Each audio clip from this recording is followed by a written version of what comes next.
তুই খুব দুষ্টুমি করছিস আজকে। লাঠি নিয়ে আসছি, তোকে মারবো, দাঁড়া। আজকে তোকে কেউ বাঁচাতে পারবে না। ওরে বাবা, পালাই। কি ব্যাপার, বৌদি ওকে মারছে কেন?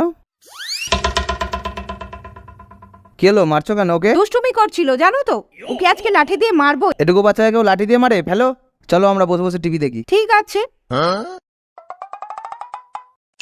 চলো টিভি দেখি আমরা। উফ, কি হচ্ছে কি, দাঁড়া। উফ, মাথাটা পুরো ঝনঝন করছে। যাই বৌদিকে লাঠিটা দিয়ে আসি। বৌদি ঠিকই করছিল। এ নাও বৌদি, লাঠিটা নাও। কেন, কি হলো? দাঁড়াও, আসছি একটু। নাও মারো। আজও আমার চুল ধরে টেনেছে, অনেক বদমাইশি করেছে। এবার তোকে কে বাঁচাবে? হ্যাঁ,